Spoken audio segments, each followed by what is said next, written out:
I was looking at the repo for this PicoClaw project last night, and I honestly thought there was a typo in the documentation. Oh, yeah.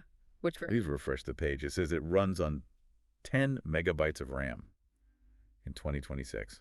Ah. Yeah, that's not a typo. This really is 10 megabytes. See, that's where I don't get it. My web browser uses more than that just to render a blank tab. Mm, We've been conditioned to think that AI equals massive, massive GPUs, massive cooling systems, massive electricity bills. right. And now you're telling me there's a fully autonomous AI agent that fits into a memory footprint smaller than a high-res photo. It sounds impossible, doesn't it? Like someone claiming they fit a Ferrari engine inside a shoebox. Exactly. But that's what makes PicoClaw so disruptive. It launched just, a couple of days ago, February 9th, and it's effectively flipping the table on the current industry trend. The trend being bigger is always better. Precisely. While everyone else is fighting for more parameters and bigger context windows, PicoClaw is going for, extreme efficiency. It's an open source project that proves you don't need a data center to run a smart, persistent agent. Okay, but let's play devil's advocate right away. A 99% reduction in memory usage compared to something like OpenClaw, which eats up a gigabyte just to say hello, that usually comes with a catch. Sure. You can't just delete that much overhead without stripping away features or safety checks or something. Yeah. Is this thing actually functional, or is it just a bare-bones script masquerading as an agent? That's the fascinating part. It's not stripped down in terms of capability, it's stripped down in terms of bloat. Bloat. The reason it's so small isn't because they deleted features, it's because of how it was built. Or maybe I should say rebuilt. You're talking about the architecture. Right. Most of the tools we use for this stuff, OpenClaw, AutoGPT, you name it, they're written in Python or TypeScript. Which are great for prototyping? Sure. They are, but they're interpreted languages.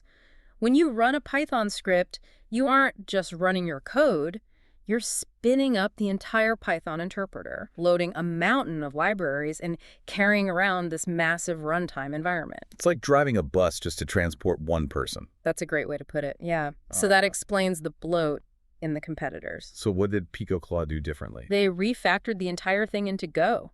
Interesting choice. I mean, we know Go is efficient, it's compiled, it handles concurrency incredibly well, but it's also, strictly typed. It's a lot more rigid than Python. And that rigidity is exactly where the savings come from. Go compiles down to a single static binary. No interpreter. No interpreter. It speaks the computer's language directly. There's no translator, no lag. The documentation notes that 96.9% of the code base is Go. That decision alone is why you get that 10 millib footprint. And I've got to assume that impacts speed, too. Oh, dramatically. If you've ever tried to run a Python-based AI tool on a Raspberry Pi or something similar, you know the drill. You turn it on, go make a coffee, come back, and it's still importing libraries. We're talking 30 to maybe 500 seconds to boot. The loading spin of death. I know it well. PicoClaw boots in under 1 second. Wait, what? Under a second. Even on a slow, single-core processor running at 0.6 gigahertz. That is almost instant. That changes the utility completely. It does. If it boosts that fast, Yeah. you don't need to keep it running 24/7 just to avoid the startup penalty. Yeah. You can treat it like a command line tool. Exactly. It makes it ephemeral. But here's the kicker, and this addresses your skepticism about how they managed to move from a flexible Python architecture to a strict Go one so quickly. Yeah, because rewriting an entire agent framework in a different language is usually a 6-month project for a team of senior engineers. Usually. Yeah. But PicoClaw wasn't just written by humans. The documentation reveals that 95% of the core code was generated by an AI agent itself. Okay, hold on. We hear AI wrote the code a lot these days, but it usually just means someone used Copilot to autocomplete a few functions. Right. You're implying something deeper here. Much deeper. This was a bootstrap situation. They describe it as an autonomous Go-native implementation. What does that mean in practice? Essentially, they had the logic likely from a prototype or a previous Python version, and they tasked an AI agent with the migration. Think about the complexity of that for a second. We just said Python is dynamic and loose, while Go is strict and typed. For an AI to successfully refactor that, it can't just translate line by line. It has to understand the intent of the software architecture and then re-implement it using Go's specific structures, like structs and interfaces, without breaking the logic. And that's the breakthrough. It's not just code generation, it's architectural reasoning. The AI had to look at the messy human logic and constrain it into efficient, compiled code. But surely there was human cleanup. I can't imagine it just worked on the first try. Oh, absolutely. The docs are clear it was a human-in-the-loop process. Engineers were verifying the output, tweaking the design patterns. But the heavy lifting, the thousands of lines of boilerplate, the error handling, the concurrency models, that was the agent. So the AI optimized its own body. In a way, yes. It realized, or was told, that its current storm was too heavy, so it built a leaner, faster vessel for itself. That is a wild concept. It's recursive self-improvement.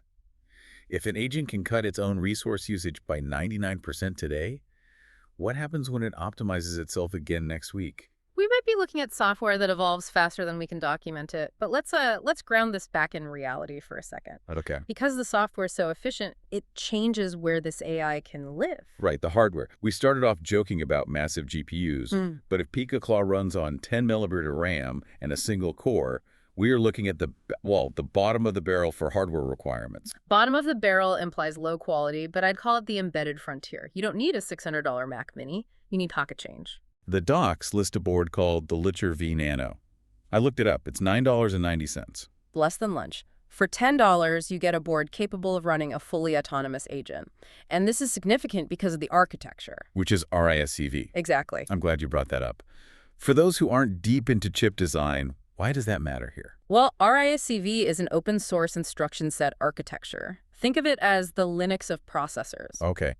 Unlike Intel or ARM, where you pay licensing fees, RISC-V is free and open. So now you have open source software, PicoClaw, written by AI, running on open source hardware. It's a completely sovereign stack. That's a powerful idea. No proprietary blobs, no licensing fees, just pure open tech from the metal all the way up. And it's portable. Because it compiles to that single binary, you can drop it on that $10 RISC-V board, or a $30 Nano KVM for server management, or a $50 Mixcam for computer vision. It just runs. It just runs. Okay, so we have the body, this tiny, hyper-efficient Go binary running on a $10 chip. But let's be real. A $10 chip cannot run GPT-4. It can't run DeepSeek V3. So where is the brain? That is the crucial distinction. PicoClaw is the manager, it's the nervous system. Yeah. But for the heavy cognitive lifting, it calls out to external providers. So it's an API gateway. Exactly. The config file supports OpenWriter, which gives you access to Claude, GPT-4, Llama 3, and also providers like Zippo, DeepSeek, and Gemini. It sends the prompt out, gets the smart answer back, and then acts on it locally. And it has ears too, right? I saw Grok mentioned. Yep, it uses Grok for voice transcription via Whisper. And because Grok is wildly fast, you can literally speak to this $10 device. It shoots the audio to the cloud, gets the text back, processes it, and responds almost instantly. So let's walk through a real scenario, not buying milk. This feels like a tool for builders. Let's say I'm a sysadmin. Okay. I buy a Nano KVM, that's the little box that plugs into a server to control it remotely. I install PicoClaw on it. What can I actually do? Okay, great example. Let's build a workflow. You have a server that tends to crash at 3 a.m. A classic. You install PicoClaw on the Nano KVM attached to it. First, you set up a cron job, that's the built-in scheduler. Right, has its own internal clock. You tell PicoClaw every 5 minutes, ping the server. If it doesn't respond, check the power status. And it stores that instruction in its local database. Yes. So 3 a.m. rolls around, server crashes, PicoClaw wakes up, pings, gets no response. And because it's an agent, not just a script, it doesn't just error out, it moves to the next step. It could use its Brave search tool to check if there's a widespread outage, for example. Or more likely, it alerts me. But how? Telegram. That's the primary interface. You're asleep, your phone buzzes. It's a message from your $30 bot saying, Server X is unresponsive, power draw is 0. And I can reply directly in Telegram. You reply, try a hard reboot. PicoClaw receives that, translates it into the hardware command for the KVM, cycles the power, and watches the boot sequence. It could even take a screenshot using the KVM capabilities and send it to you on Telegram saying, boot's stuck at BIOS. See, that's where the agent part kicks in. A chatbot just talks. This thing has tools. It does. It has eyes via the KVM, it has hands for power cycling, and it has a scheduler. And it maintains context. It has a workspace folder with memory and sessions, so if you ask, did this happen last week?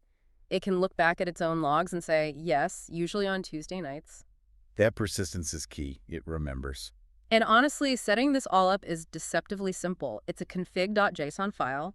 You paste in your Telegram API key, your Open Router key, and this is important, your allow list. Right, you don't want random people on Telegram rebooting your server. Exactly. You lock it to your user ID, then you run PicoClaw Gateway, and you're live. I love that it's just a JSON file. No complex databases to spin up, no Docker containers unless you want them. It feels very hacker-friendly. It does. And speaking of hacker-friendly, did you catch the tone of the repository? This isn't some corporate software. Oh, I definitely did.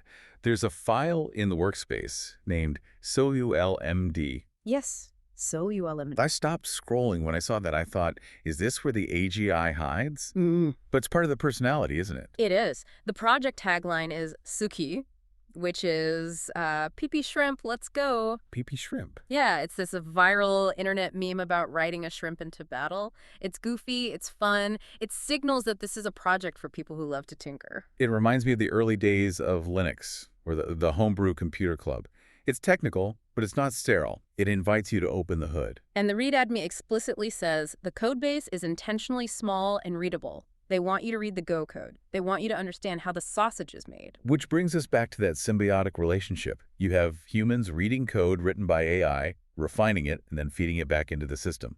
It's a loop. It's a community loop. And because the barrier to entry is literally $10, that community can be massive. Students, hobbyists, people in developing nations, anyone can participate. You don't need a grant from a university to run an autonomous agent anymore. You just need a spare USB port and a few bucks. That's it. So let's zoom out a bit.